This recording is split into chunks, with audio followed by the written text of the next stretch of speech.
Even there's a movie starring Brad Pitt by the same name, Moneyball. Like every data enthusiast should watch this of Matthew Benham. So this guy, he is the current owner of Brentford FC. CTO of Netflix, Elizabeth Stone. So Elizabeth Stone has been working as data analyst for around a decade in the industry, and now in the October 2023, Netflix has appointed her as their CTO. Soccer Vent is one, then HUDL, Huddle Sports is there, Longo Match is there. So these are the major ones. So there are courses, you can go for Barca's Innovation Hub. They have courses, and there are startups like Mad About Sports in India. There is AIFF's licensing courses, scouting licenses in partnership with IPSO. So these are some of the resources. Watch All or Nothing series by Amazon Prime, which about many of the teams, I think Manchester City, they had some of the teams. Yeah, then there is also one series called Ted Lasso. So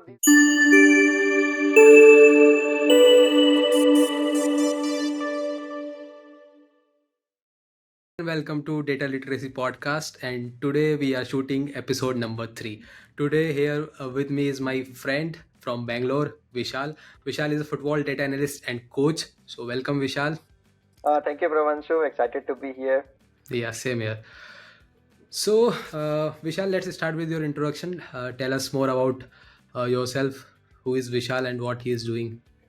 So currently I'm for the last 2-3 years I've been working as a football data analyst. So that's also like one of my roles. I've also been working, so pardon my sore throat, like it's a little bit okay, so No issues. yeah. So I've been working as a data analyst in context of this meeting, so that is what is important. Other than that, I also work as a part-time coach, to pay my bills.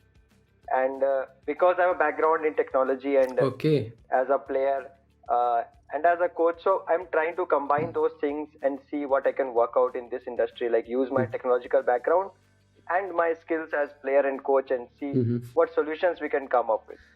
So let's start with your journey. How was your journey? Like from where did you have your school, and from what university you graduated, and how it impacted shaping your career as data analyst? Okay, yeah.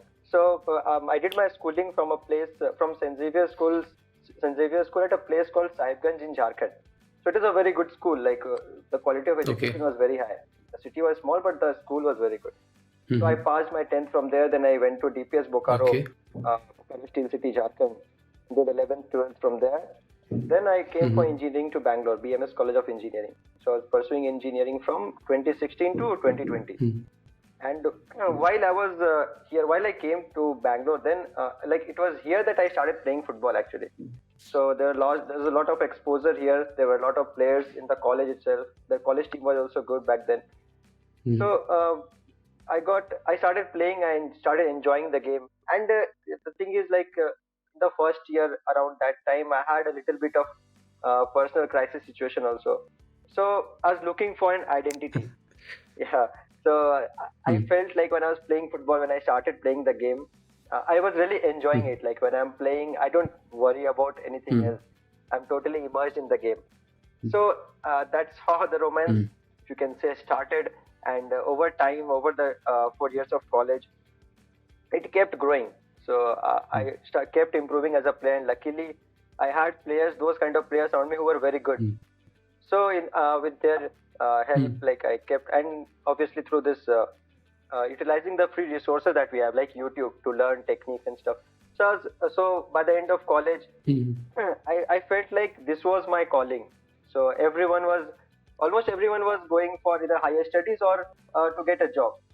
So I felt like, okay, let's try something different. I mean, I could do that too, but let's see if we can create something new. So after college was done, then I thought, like, I have a background in technology. I love playing football. In the current football industry, there aren't many people who come from a technical background. So you will find mostly the coaches, they don't have a education in engineering or such. So they are very good at what they do. They are very good in the understanding of the game. So I thought if I could bridge the gap, like in India we have resources are scarce, right? So we have to make do. The clubs the clubs have to make do with whatever they have. So I thought that okay, let's use this background in technology and skills as a footballer and merge them and see what solutions we can come up with. So one of the first things that I thought what I could do was data analysis, obviously, because I had a background in coding. I enjoyed to code. So when I was in final year, we had a group of 4 people. We had a numerical simulation project. So, airfoil. So we had to simulate the flow over an airfoil. So it was numerical simulation that we presented as international at international platforms. We presented the research paper too. So that gave me a background of numerical simulation. I enjoyed that really. So I carried that forward into football, and that's how I transferred to data analysis. So I took a course, I think it was Mad About Sports. They have their courses in data analysis and tactical analysis. So I took those courses and worked on some content creation. I started a YouTube channel for 2 months. So after that, I got a message from a company. So it's a startup called Step Out. Like in the group itself, these things come. So I applied for them. The interview went well. I was selected, and that's how I ended up like being a data analyst for them. Data analyst intern, to be precise. Okay, so your journey is quite unique. I have never heard about such a journey. At least none in my circle.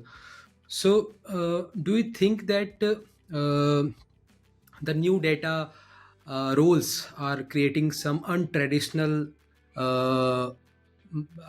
job markets and job scenarios as described in your story? Yes, the thing is, sports in India is mostly considered as a hobby. Like until maybe recently, sports was not seen as a career. It was mostly seen as a hobby by most people. So now that we can, and mostly what we see as careers are like technology or finance, humanities, these kind of things, art. So now that technology is also becoming a part of sport. So people from tech background are also coming here, and we can see how these people can also contribute and help improve performances, teams' performances, or drive transfers, recruitment. These things help optimize the sport. So I think it's a bit unconventional in the sense that it's not one of the regular paths, like the proven paths that people take. So it's a very unproven path, the road less traveled, if you can say that. So it has its own risks, but if it works out, then it's great. You can create new avenues. You can apply your vision. Okay. So first we will talk about data analysis. Like how will you explain data analysis in sports to a non-technical background? Like if you have to explain it to a 5-year-old, how would you explain data analysis in sports? Okay. So let's say you are a 5-year-old Pravanshu. Okay. So so if I was to explain to you, so remember, like when you go home, suppose you're at school, you don't know what your mom is cooking, right? And when you go home and check in the kitchen, then you come to know. So when you know something, that is data. Whatever you know is data. So let's say you go in the evening, you go play with your friend, and you play football, you score 2 goals.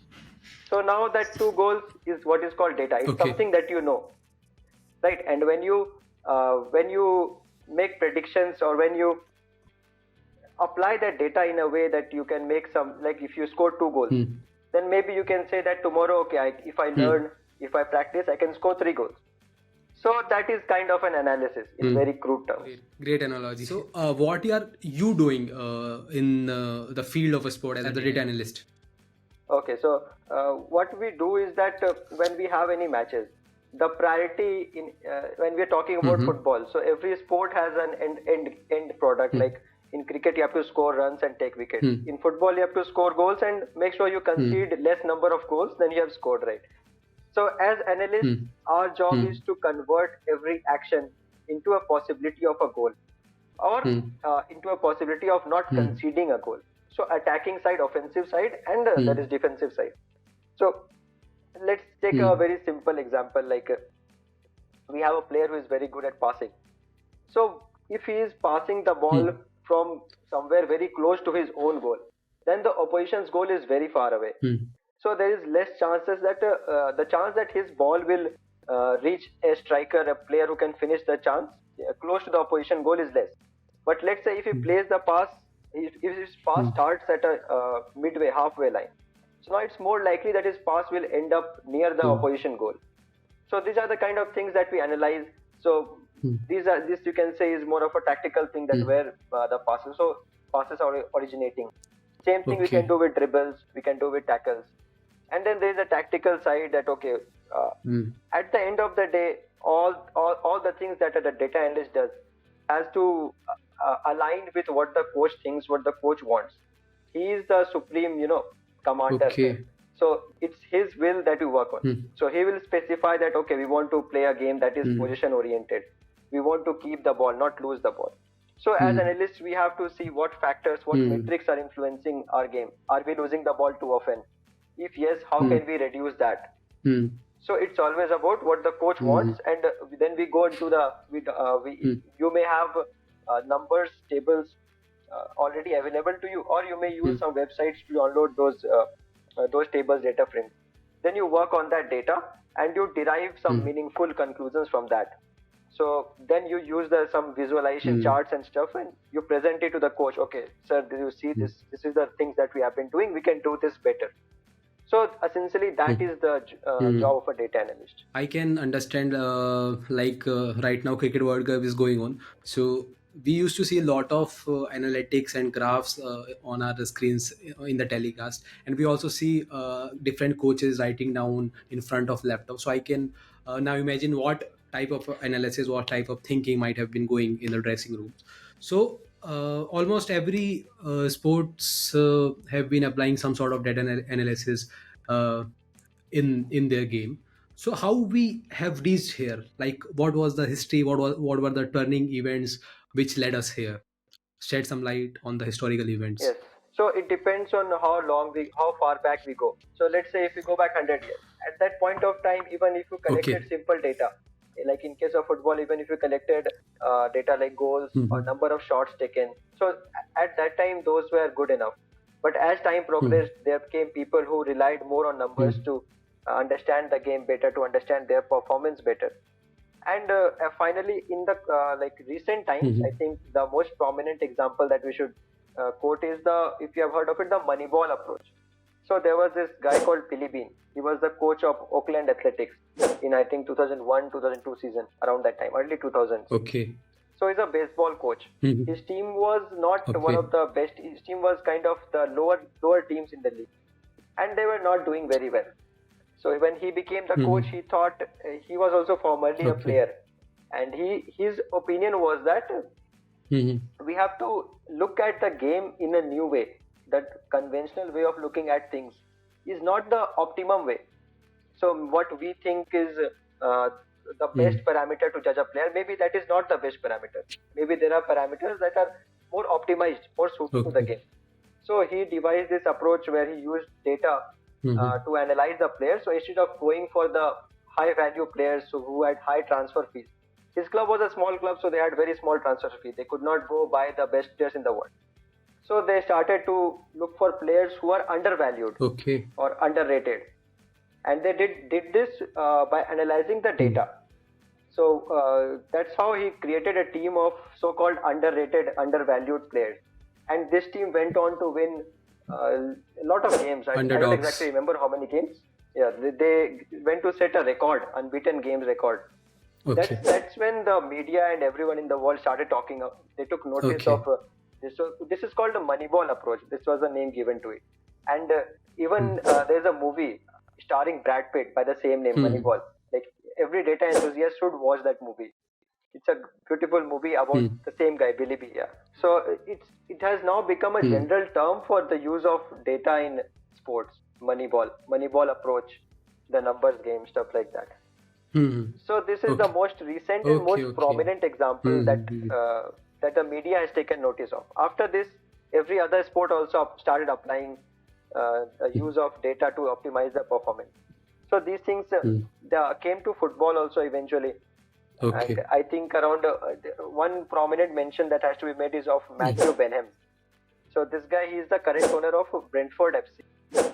So what happened is he has a background in gambling industry, and you know how sharp, how fine the margins are in in an industry like gambling. Like you have to make the best of small margins to generate profits.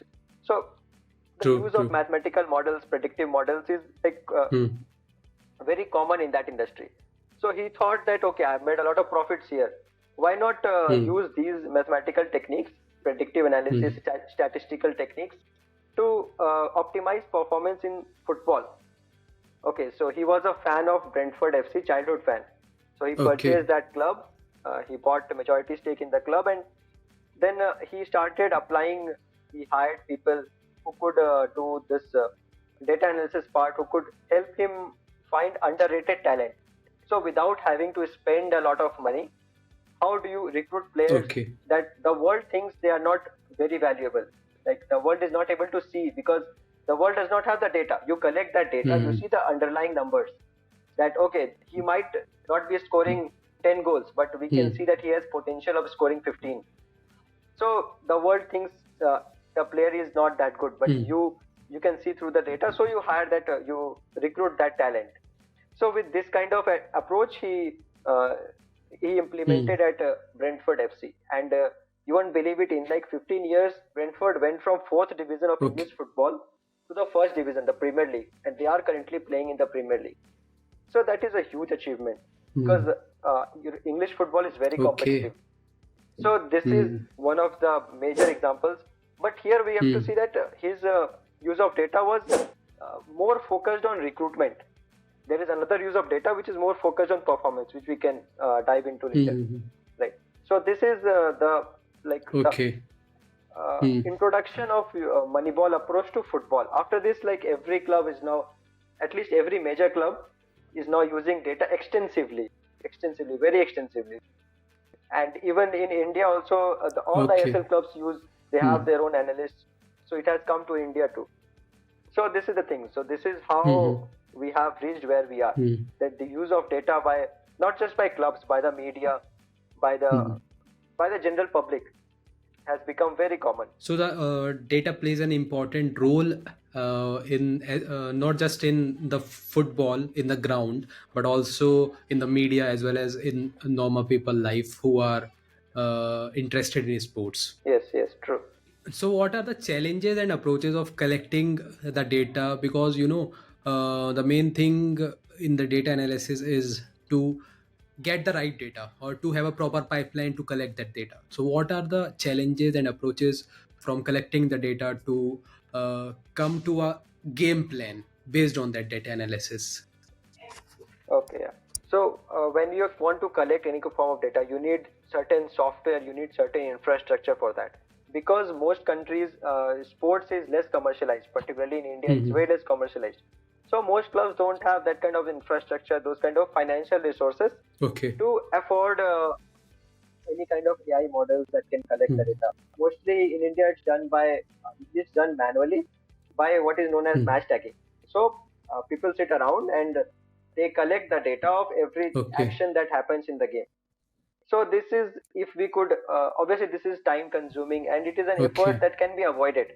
Like in other industries, this has already been taken over by AI, right? So this is something that I think has a future, like implementing AI to collect the data. So when you talk about challenges, this is one of the challenges that we face, that the infrastructure to collect data is not very optimized. It has to be done manually. Then second, another challenge that I can think of is lack of awareness towards data. So as I mentioned, most coaches are not from a technical background. So it takes time for them to understand how this data is useful, or how it can be useful. See, at the end of the day, if the team is not playing well, everything, the responsibility comes on the coach. So if he wants, if you suggest to him that, sir, if you use this data, this technology, it will be good. So, but he has to take responsibility. If it doesn't work out, it is he who will be responsible, right? So you have to, the coaches, they have to understand, they have to see how this data can help them. And they also have to judge like what data is good for them, what is not. So now coaches are slowly getting on board, and this process is ongoing. So this is another challenge, that the technical awareness is low right now, but it's increasing slowly. You have to teach the technology to the coaches or to the non-technical staff. Yes, correct. So slowly, I think as the new generation of coaches also come in, coaches who are younger, who are more familiar with the use of smartphones, with the use of computer software, and with the use of technology in general. So that will also slowly change. Yeah. Okay, so let's talk about the roles, the data roles that you are providing as service or your company is providing. What is the role of a data analyst? Okay. So as a data analyst, your basic work, as I said, is to produce whatever the end product of that particular sport is, right? So when you're working with data, so you have to be fluent, you have to be able to work with data frames, you have to be I think for most clubs, at least in football, you don't need so much of data engineering or too much of data research, data science, because mostly you'll be using the free data that is available online. So you will just need to scrape that data, and you should be able to work with data frames to sort, slice, or do whatever is the basic thing. So you don't need very high level of expertise, but you should be able to formulate the data frame in a way that is meaningful to you, that what you need. At high levels, like at the best clubs, they have very high, very sophisticated technology. They have very highly qualified people. So I think in Premier League, the clubs, they have one of them, I think it's Liverpool, they have a Stanford professor who was formerly an astrophysicist.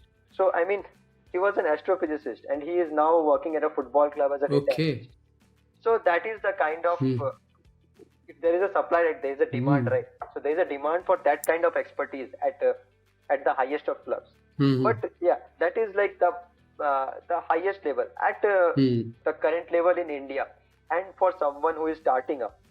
So for them, ready to use data that is available online, the free data is good enough.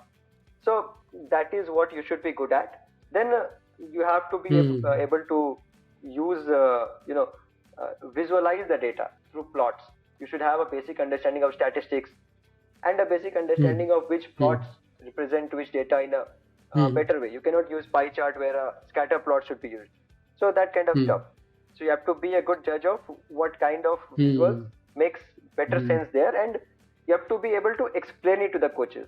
Again, at the end of the day, it's all about how you communicate it to the coaches. If your communication is not clear, if it is not, if the coaches are not able to understand what you mean to say, then it's not a successful analysis, right? So you have to derive meaningful insights and then convey the insights meaningfully. So that is the role of an analyst in general. Now, when we come to football, okay, there are two things. I think I should specify this. So there is one thing called video analysis and there is data analysis. So as the name suggests, video analysis is the analysis of videos. So you watch the match and you derive conclusions from it. Right? Does not rely on data or does not rely extensively on data. We'll use some form of data, maybe very basic form. And then there is data analysis. So data analysts, they collect the data, they derive insights based on that data. Right. So the big clubs, they will often have video analysts and data analysts, both working together. So it's a symbiotic relationship at big clubs. Okay, they can afford to set up big teams of analysts. And when you do both the things, it's collectively known as performance analysis. But I think in India and most small clubs, they cannot afford to have different staff, different departments for those two things. So often we see that the same person has to do video analysis as well as data analysis. So for video analysis, you need to have an excellent understanding of the game. Right? You need to understand the techniques, the tactics. And for data analysis, you need to know the coding part, the visualization part. Right. So as ideally, you should be able to do both those things. And if your club requires you to focus on one of those things, if your club requires you to focus on data analysis itself, then you should be proficient at that, right? So that's how analysis works in football right now. Okay, so you are associated with a club. I mean, how do you work? Like you work with the club, or you have a company that work with the club, or you individually work with the club? How does your day look like? Yeah. So in general, when you are working as an analyst, you get feedback from the coaching staff as to how the team played and what their requirements are. So you will generally be starting your day viewing the data and the videos and seeing, basically you have to identify patterns. So whether you use the data to identify patterns or you do it without the data. At the end of the day, it's about identifying patterns and seeing how those patterns can be changed or modified in your favor. So in football, because we have matches are the key milestones of the season. So the schedule is adjusted according to the match. So as I was saying, mostly the matches occur during weekends. So let's say if the match is on Saturday, let's say the match is on Sunday, as in Sunday League football. So when you, as an analyst, you will be coming to the match, you will have prepared your pre-match analysis. You will have prepared an analysis of the game that you expect, both your team and the opposition. So during the game, maybe the coach will ask you to sit somewhere and observe the match and give him feedback at halftime. So that is known as in-game analysis. So, right, in-game analysis. So that is the analysis you do on the fly. Then after the game is done, you will go back. You will go back to the club, and then you will collect all the. Then you will start working on the data. You will collect the data. If you have to tag the data yourself, so you will be also tagging the data. So basically, in tagging, what we do things like if there is a pass, who played the pass, who received the pass, and was the pass successful or not successful. So all the information that you can have about every action that happens on the pitch. So you will collect those data, and then you will the coach may suggest you that, okay, I want this kind of analysis, or I want these particular things. So based on that, and based on the general analysis that we do, you will prepare a post-match analysis report. Okay, so you will present that report to the coach maybe the next day, because it takes some time to collect the data and prepare the report, right? So probably you will be presenting it on Monday. Then on Monday, the team will be taking rest. So you will sit with the coaching staff. They will also have their own opinion. They'll have their own feedback for the match. How the team did, how well the team did, or if the team didn't do well, what were the reasons? How can we fix those things? How can we improve the performance? So on Monday, the entire coaching staff will sit together and have a discussion. Then based on that, the training session for the next week will be planned. So Tuesday, Wednesday, Thursday, Friday. These will be the days when the team will be training. So then you will also have to prepare a training report. So how the training should be done, and then you will watch the training, collect the data from the training, and analyze that data again, present those whatever findings you have, whatever insights you derive, present it to the coach. So probably you will be doing on Saturday. Then during the week itself, you also have to observe and analyze the opposition, the next opposition that you are playing. And in general, all the opposition teams in your league. So when you analyze the opposition, you have to see what strengths they have and how can we counter those strengths. Then what weaknesses they have and how can we best exploit those weaknesses. So you will collect all this data, you will conclude everything and present a report to your coaching staff again. So this goes on, like this is the process that repeats every week. You do match analysis, you do training analysis, and you also analyze the opposition. Sometimes your coach may have specific requirements like, okay, I want some recruitment related data. There is this young player who everyone is saying is very good. So I want you to analyze that player. So then you will have to do that recruitment analysis. So it's called scouting. Okay. So this is the general format of a week, what a week looks like. Sometimes teams also have matches during the week. So let's say on Wednesday, the team also has another match. So in that case, you will have to, like it will get a bit cramped up and you will have to finish up things faster. So mostly the bigger clubs, they have 2 matches per week. Okay. But smaller clubs, they generally have just 1 game. So it depends on your club's requirement. But this is in general what the format of a weekly routine of a data analyst will look like. So you don't have your weekends off? You are working at your weekends also? It depends on when your team is playing. Everything depends on when the team is playing. If the team is playing on Sunday, so you'll be working on Saturday. Let's say the team is playing on Thursday. So maybe the coach gives everyone, the coaching staff, a leave on Saturday. So that depends. It depends on how the matches are scheduled. Okay. Great. So earlier you were talking about the roles, like there might be a single person who is doing the role of both video analysis and data analysis as well as data science. and I always used to refer a book building career in data science. तो उसमें जो author है वो ये कहती है कि since data science and data related jobs are new in the market, companies and people don't know how to uh, specify the job description, how to specify the job roles. So do you think that is true for data analysis also?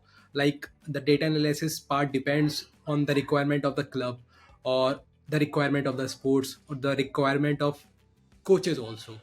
It varies on the basis of requirement. Yeah, so as you mentioned that data analysis and data in general is relatively new branch, a new industry. And when you consider that sports, the use of data in sports is even more even newer. It's even more recently that these things are picked up. So the availability of the formats are less, like a well-defined format. So you have to in something that is as subjective as sports. At the end of the day, what matters is what experience you can reflect, like what projects you have done. Yes, it's good to have all the skills. You need to have all the skills, theoretical skills, but you need to show what your portfolio of projects. So what things you have done in the past, what projects you have worked on. So that is more how you prepare a resume particularly in this industry. Whatever certifications you have done, licenses you have, experience you have, that is good. That is, of course, it's a plus point if you are a player or if you are a coach. It's really a big plus point. But you also have to show what actual work you have done. So when you start out, you can't just get stuck on learning to code or learning to understand the game. You have to quickly start doing something. So when you collect all that, make a portfolio, and that's what a resume of a sports data analyst looks like. So since we were talking about the skills, like skills varies on the experience or on the job requirement. Can you specify at least 3 top skills that are must-have skills to be a data analyst? Yes. Okay. So 3 would be a good number, because I think as a data analyst, it is these 3 things that are most important. So first is you need to know to code, because you'll be working with data, and if you cannot code, I mean, that's the most basic requirement. Like, no coach is going to come and tell you, wow, I love your code, it's amazing. No one is going to say that. But you need to be able to do it. You need to be able to good at coding, because that will reflect in the end product, in your end result. So that is the first thing. So you need to know how to code, mostly in Python, R. And second thing is, then you need to be able to demonstrate what you have analyzed. So that is through visualization. So you need to be able to use plots, what plots should be used when, which is like suitable in this particular scenario, and basic statistics like mean, median, mode, or the not very complicated stuff, because you have to explain it to people who might not be well versed in all these things. So depending on those factors, considering those factors, you have to see, you have to be able to visualize that data. You have to derive insights from the data. Using the data, you have to come up with conclusions, then present those conclusions to the use of plots or whatever visual elements you can come up with. Then the third thing, and the most important thing probably, is how you interact with the coaches. So it's all about communication. So it has to be both verbal and in the form of a report. So when you are communicating with the coach, you have to they might not be so interested in how optimized your code is, or how good looking your plots are. What they want is how it will help the team, right? So you have to be to the point. You have to explain to them what insights you have derived and how it will help the club, how it will help the team, and whatever requirements they have stated, you have to be very clear about. Let's say the coach has asked that why is this particular player not doing well recently. So you have to analyze the data and see, maybe their positioning has not been very good. Maybe their passing has gone down. Maybe they are not dribbling that well. So these are the kind of things that you will have to convey to the coach, right? So I think these 3 things are the most basic requirements that you need to have. Like, without any of these, it's very difficult. Right. So these are the basic expectations of a data analyst. I would like to especially mention the communication skill, because it is one of the most important yet underrated skill. in the field of data science and data analyst roles, because you truly mentioned that not every time your coach or the person that you are giving the insight would be able to understand what you are talking about. So you must be good at conveying that message, that what the data is showing. And since we were talking about that, I would really like to mention a book, Making Numbers Count. It is a very great book, which reflects how we can understand the number and how to have a good perception of numbers. So moving forward, I would like to share. So this is a website called Data Nerd. It usually gives some insight of the skills that are important for data specific roles. So since we were talking about data analyst, so according to this website, there are 3,37,000 job of data analysts are there around the globe, and top three skills are SQL, Excel, Python, and apart from that, Tableau and Power BI are also considered among top five skills. So, what are your views on that? Like, how relevant are these skills? Yes. So I think the number of jobs that has been mentioned, or like in general, these skills are more. The data has probably been more derived from the the conventional industries like financial sector or corporate IT sectors.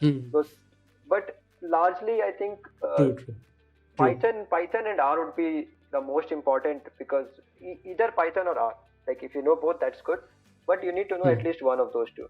Okay. So that's where you will be coding. And if you know Python, you can already get started. You can already use Python to generate plots. So if you know Python, it's good enough for you to start. Then for visualizations, if you want to do more professional visualization, so then you will need Tableau or Power BI. Okay, and then as I mentioned before, that big clubs, they use not just data analysis, they also do some data engineering, data science work. So in that case, maybe SQL will be a major requirement. But in general, you will mostly be using ready-to-use data for clubs, particularly in India. So in that, or you will be using some software that that already has an interface, and you don't have to collect or engineer the data yourself. So you need to know some of those software. But in general, given these, considering this list, it would probably be Python or R that is most important, followed by Power BI or Tableau, and then SQL.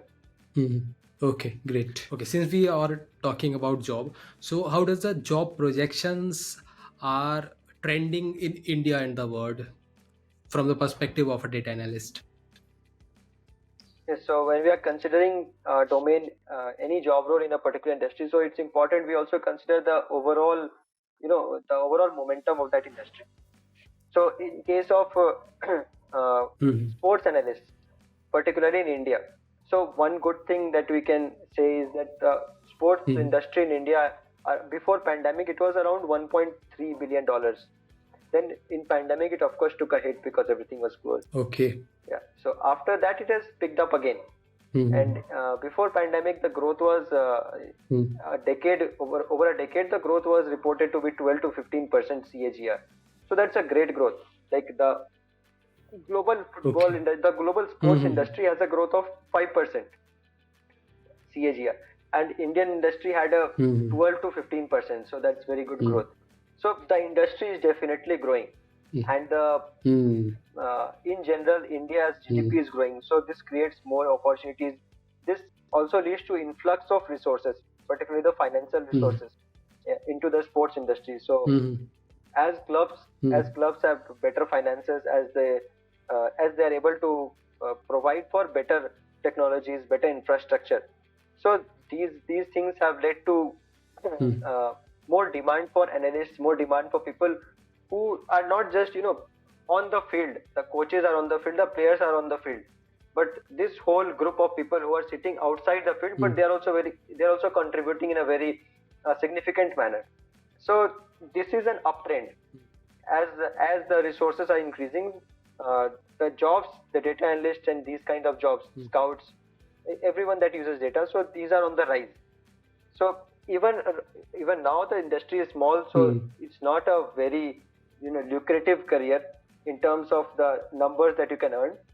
But yeah, it's picking up. It's picking up. And given that AI and machine learning and AI is also becoming a hot subject now, slowly it's also coming to sports.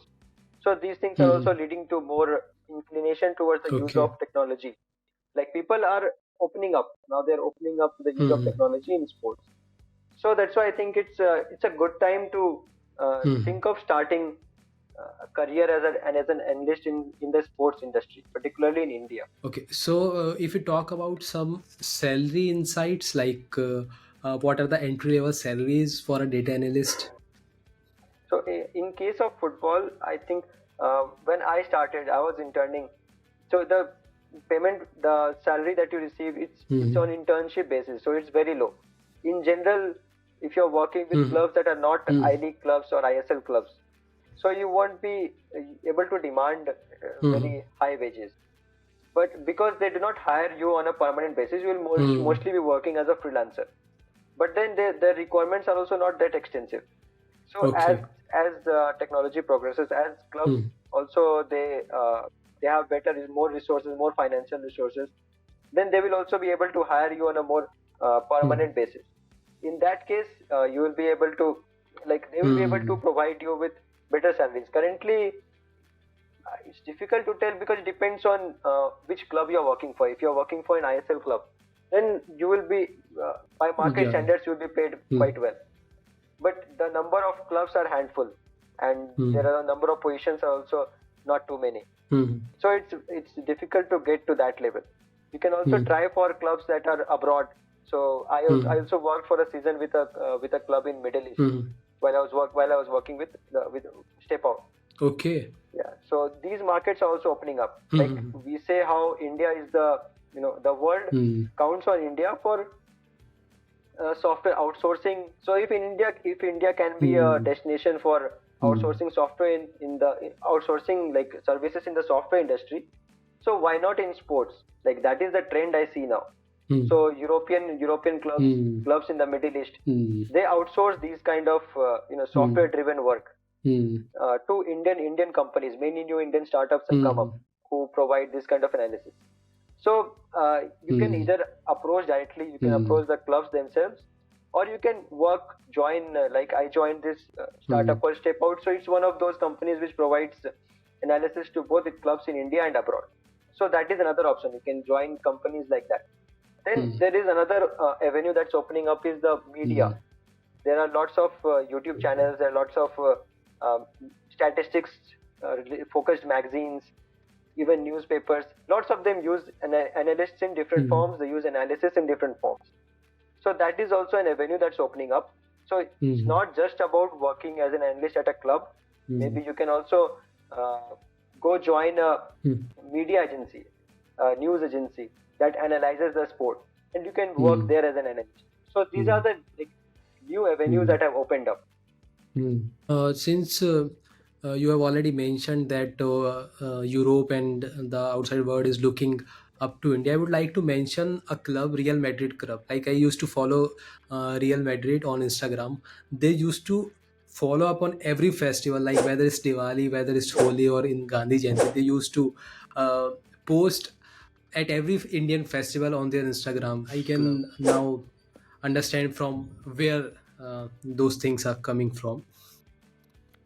So let's talk about if someone wants to start or switch their job as data analyst. So what are the things to consider, and what are the prospects that one should consider in themselves? Like, can you shed some light on that also?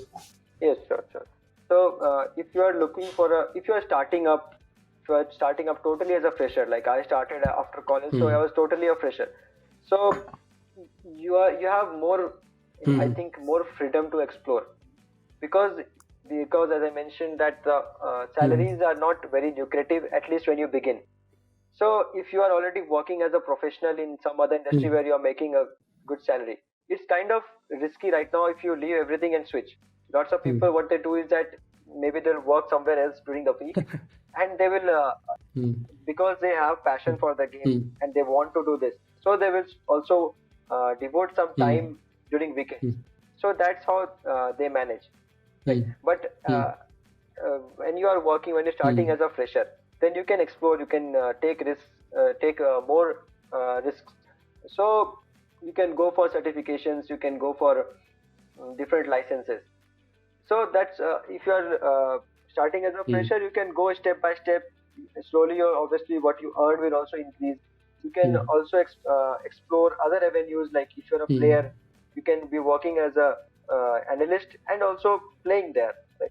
Or if you're a coach, you can be working as a coach and you can also be the analyst for the club. You can also be working as a scout.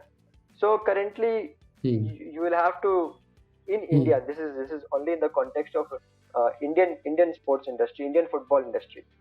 So you'll have to look for different avenues, and as you progress, as your clubs get bigger, as your destination gets bigger, you'll be able to rely more on more stable sources of income. Like you will be able to just do analysis, and that will also be enough to pay your bills, to get a salary that is by market standards. However, if you are able to get a chance to work at a foreign club, like European clubs, there you'll be dedicated to one particular aspect. So if you're an analyst in any of the European clubs, so you'll be paid according to what their salary is, but you'll be your job, you'll only be doing the analyst job. You won't have to do different things. So that is the difference. Because they're already the markets, they are already mature. They have better resources. So as markets grow in India, as the sports market grow in India, this in next 10-15 years, I guess. So these things will get optimized in India too. Then you can look for a long-term career. Right now, there are few clubs that provide what we call stable source of income. So there are not many clubs, but slowly more and more clubs, more and more financial resources are pouring in. So more and more clubs are able to hire analysts on a long-term basis. Right. So that is what you should keep in mind if you are looking to switch from some other industry into the sports industry.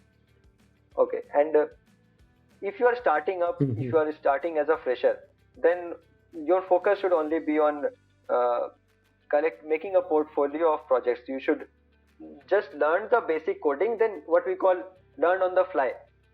You have to, don't wait to master the coding part or any part of the job. Learn the basic stuff and try things out. That's what we say, get started. You read books, you do online research, you connect with the professionals in the field, then you study what they are doing, you follow online on Twitter or YouTube what they are doing, you take inspiration from what they are doing, and then you also add in your own creativity. Okay. So a portfolio of the work that you can show, okay, this is what I have done and this is what I can do for you. If I work for you, this is what I'll be able to this is how I'll be able to improve your team, improve your performances. So that is the ultimate eventual goal that your resume should scream up. And then one more thing that I can add here is that you should be aware of the trends that are coming up. So AI, use of machine learning, use of predictive models, this is something that is new, and it's going to be more and more significant with time. So if you can stay updated with that, you'll have better opportunities in the future. So there are two ways to get into this. So you could either go for a professional university degree, but that takes a lot of time, right?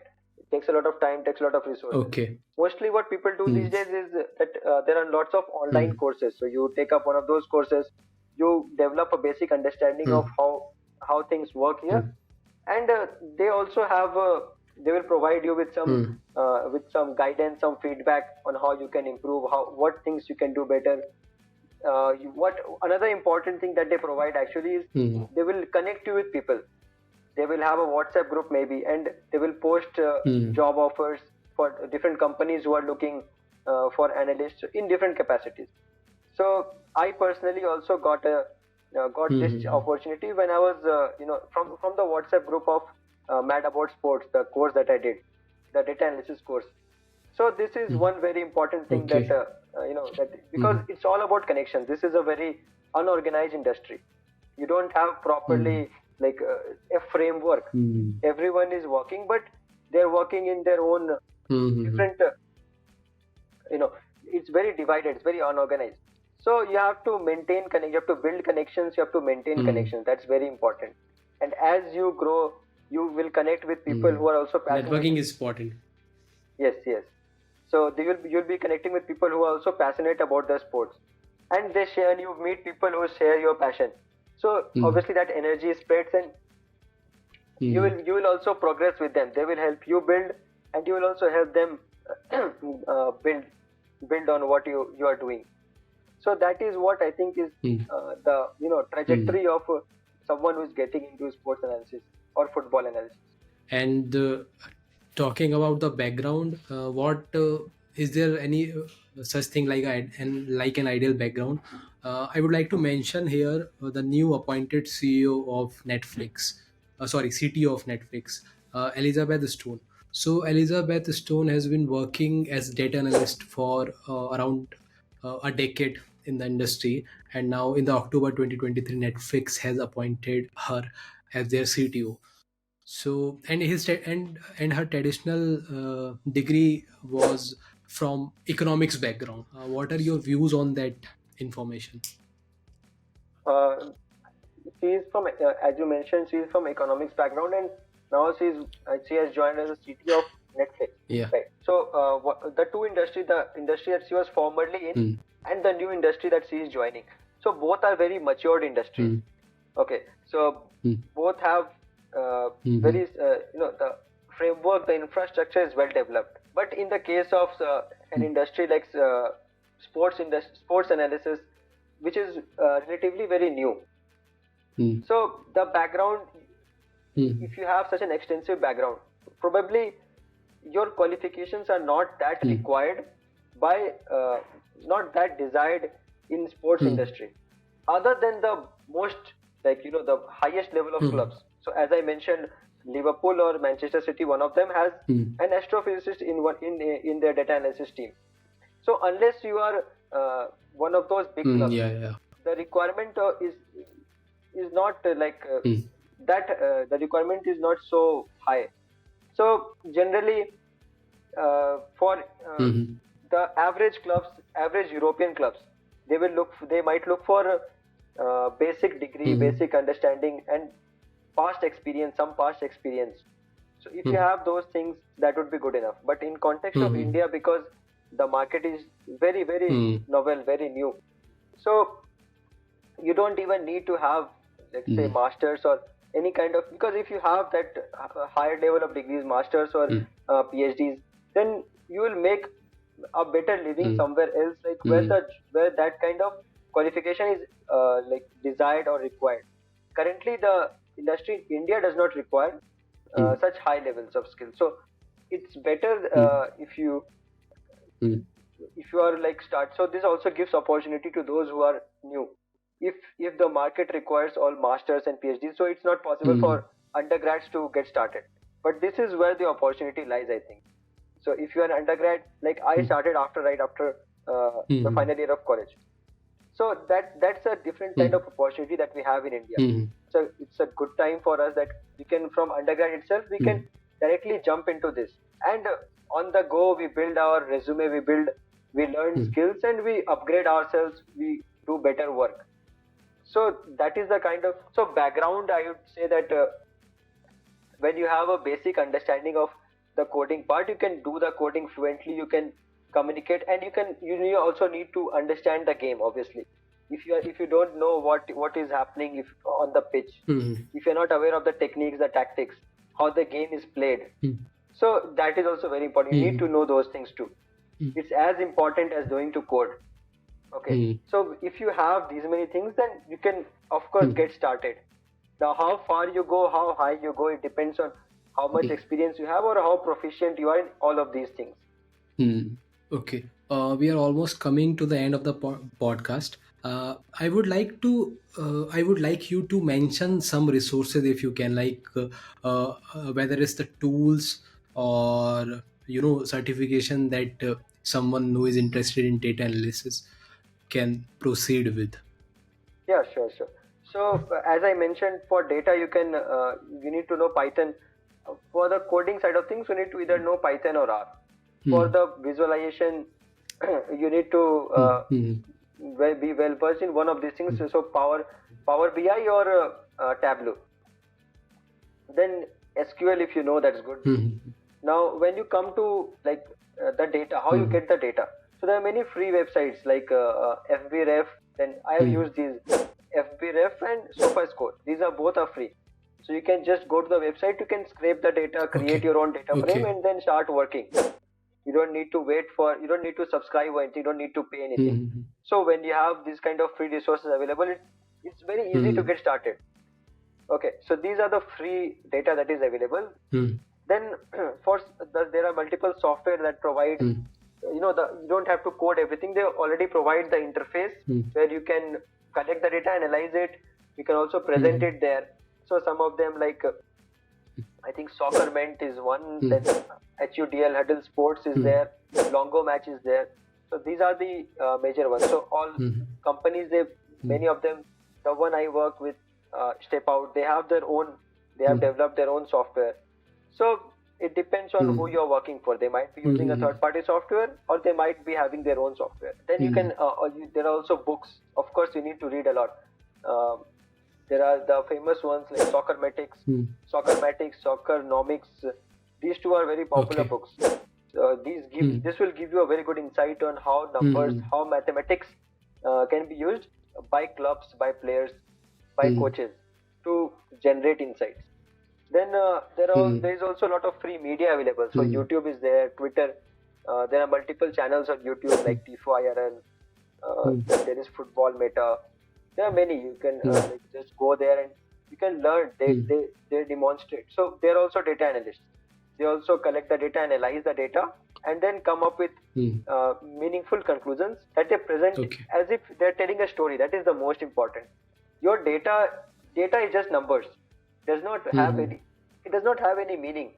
The meaning is what you learn from the data, what you can see, and you have to make a story out of it. Because at the end of the day, you have to present to the coaches. They don't want to hear numbers. They want to see how that number is able to help them. So that is the story aspect. So you should be kind of a storyteller with numbers. So that is good at storytelling. Yeah, it's definitely storytelling. Just that you use numbers to create the story, right? So these are and there are courses. You can go for Parsa's Innovation Hub. They have courses. Then there are startups like Mad About Sports in India. There is AIFF's licensing courses, scouting licenses in partnership with IPSO.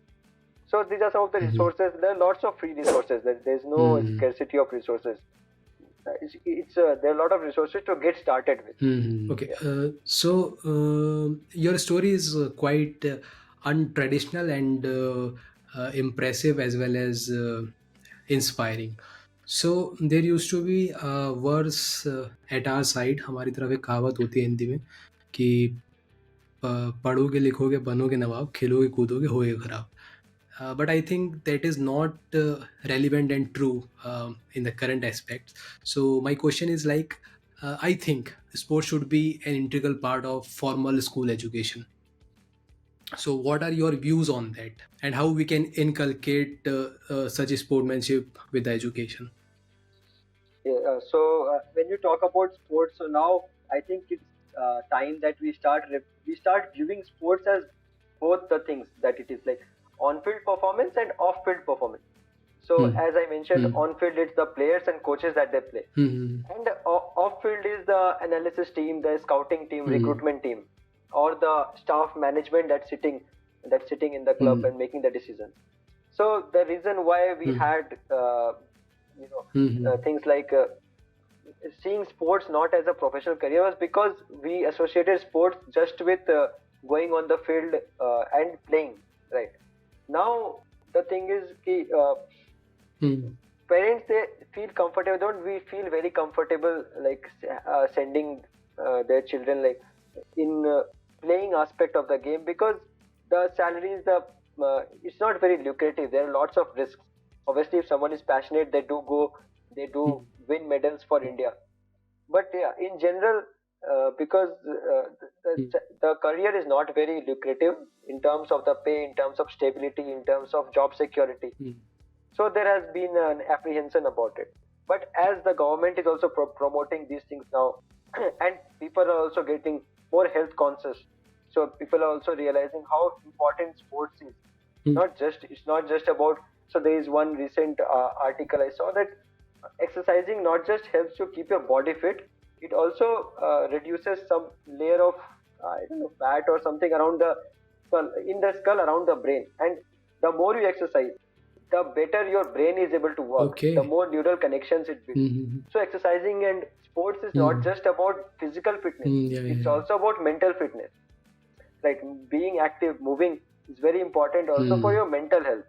So now that these things are picking up, the more mm, uh, awareness is being created. So mm, we are seeing greater inflow of resources. mm, More people are excited about sports, not just as players but also as viewers. More fans. The youth is following up on sports more.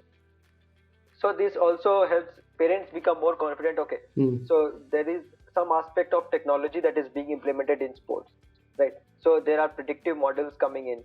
There is use of mm, AI and machine learning. So these things mm, are also mm, now new avenues, new careers that can be pursued. It's not just about playing sports. These things, so parents, mm, they can now see that mm, okay, there are you could be a data analyst in a conventional sector like a financial sector, pharmaceutical sector, stock markets, mm, investments, or you could also do the same mm, kind of analysis, but with the data being sports, the sports that you're passionate about. So this new mm, kind of career, this new kind of mm, new sector, and it's an entirely new industry. So this is getting mm, attention and people are getting excited about this. mm, More and more people want to join. More and more youngsters particularly want to mm, join. Okay. mm, So that is kind of a trend that we are mm, seeing now, a positive trend in this particular industry.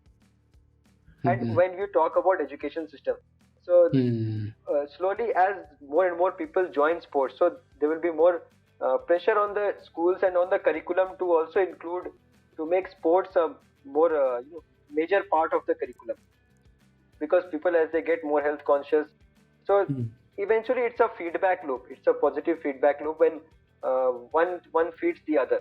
So as we as individuals, as a society, and uh, we are more aware about how necessary sports and how necessary physical activity is, so it will also become more important in the curriculum. And since we are talking about technology, like recently OpenAI has their OpenAI Dev Day, and they have launched some features.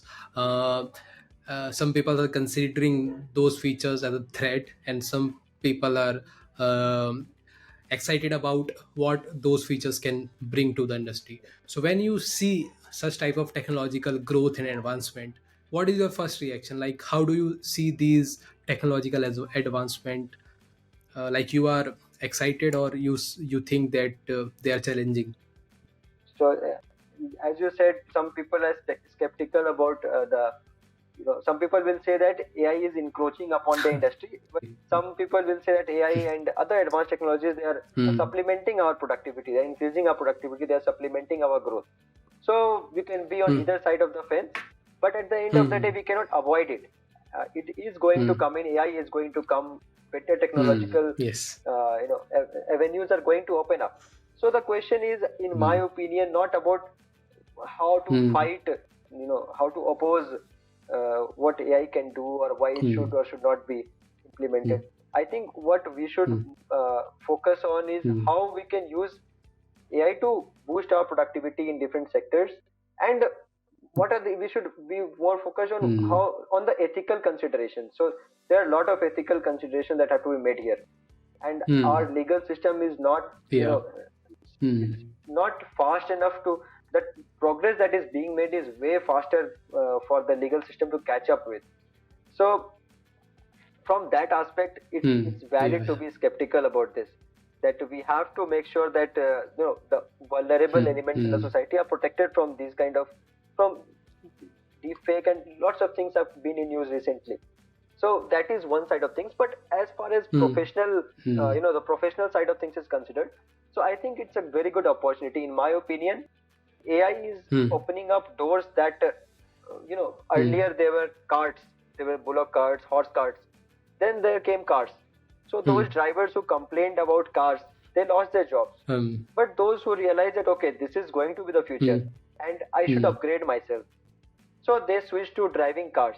That's how, and they started earning more. They started living better life. Yeah. So it's a lifelong learning process, I think.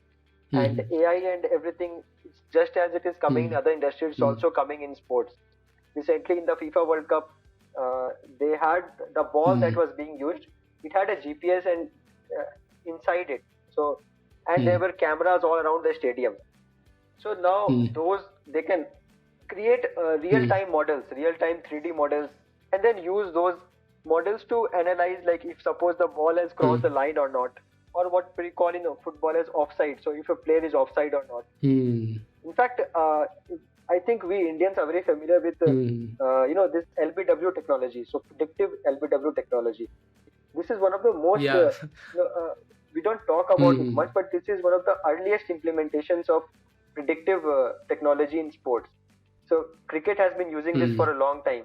Like since I can remember, we have been seeing the ball, hit the stumps. Not hit the stumps actually, hit the pad, but it's projected that it was going to hit the stumps or not. So other sports are also, using the same kind of predictive technology to see, like in football, whether the ball has crossed the line or not. These kind of things. Now there is something called VAR, video assistant referee. So these are people who sit not on the ground, but they sit in a room, back room, and they have lots of screens and lots of AI models that help them, lots of viewing angles. The AI makes a lot of calls, but at the end of the day, the final call is made by the referee, by the referee's supporting staff. So this is, I think, what the trend is going to be, that the basic jobs, the basic things will be done by AI, and the final call, the bigger picture, those decisions, the supervisory decisions, they will be made by referees in the case of say football, or supervisors, whoever the relevant person is. And one more thing that we can talk about when we talk about AI is how it improves, in predicting how. So football is a sport that is a fast-flowing sport. There are sports that are, breaking. So in cricket, you have one ball, then you have the next ball. So there is a clear distinction between events. Similarly, in basketball, you can have clear distinction between one basket, then the game shift to the other side. But in football, it's much more flowing. Like it's difficult to make a distinction that okay, this is event one, this is event two, completely unrelated to event one.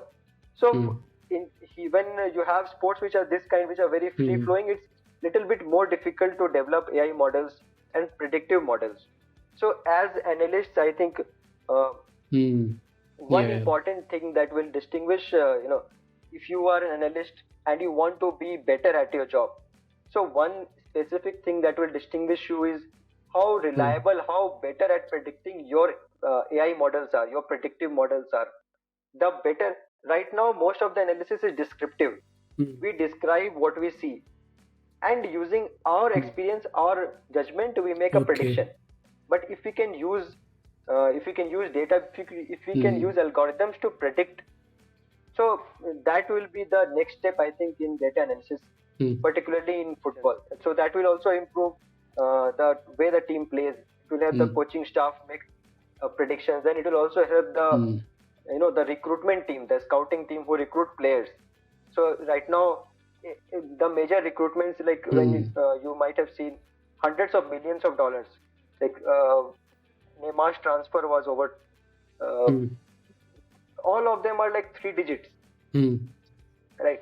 So when a club is spending 100 million or 200 million, then they cannot risk it. Like if the transfer doesn't work out, it's a big loss. So they have to make sure that the transfers work out when they're spending such huge amounts of money. So that's why we now see extensive use of data in recruitment also. there is a software. Its name is AI Abacus. Mm. Yes. So AI Abacus. So they use models to Okay. predict if you hire this Yeah, particular player. Vegas. Okay, there are multiple choices. Are they the best choice? So these are the things that AI and predictive models are helping us understand better. So now you can have an AI model of all those players. Like suppose you make a list of 10 players. Okay, these are the 10 players that are our targets. One of them will sign one of them, but these are the 10 who are most suitable for our requirement. Now you can create an AI model that takes each of those players and puts it in your team, and actually it simulates how they play. Okay, so this is the next step. This is where the use of AI is going to be in sports. Now you can see all of those 10 players playing, and then you make a decision. Okay, this player suits better. The simulation says that this player is more suited to our style of play. So I think the subjective call, the overall call, has to be by the human, but the decision making is facilitated. I think will be facilitated even more by the use of AI and these kind of predictive models. Oh, that's a great insight. So we have talked about a lot of things, and thank you, Vishal, for coming to the podcast and sharing the real life insights from the perspective of a data analyst in the field of sports. Before we leave, I would like to end this podcast with some message to our viewers. Like, So in the beginning, like before this podcast, I was little bit what we are going to talk about. Little bit, I had the feeling of kind of nervousness, you can say, but I mean it went so smooth. So I barely Okay. realized when we are coming to the end of it, and there's still lots of things that we could talk about. Like there are lots of things we could talk about. Yeah. We have discussed like the overview of things. So for those who are interested, Tip of an yeah, iceberg. we have just explored the tip of the iceberg. Yeah. So for those who are interested, Yeah. those who are curious about how these things work, as I mentioned, you can watch that movie called Moneyball. Then you can also watch All or Nothing series by Amazon Prime, which about many of the teams. I think Manchester Okay. City, they had some of the Okay. teams. Yeah. Then there is also one series called Ted Lasso. So these are like obviously these are reading a book. It's fun, but I mean if you are watching a series, it's today it's more mainstream. So I think these things will help people understand how analytics, how what you see on the TV is players playing, but it's not just about the players playing. There's a lot more happening today. Lot more that the media, it's not obvious in the media.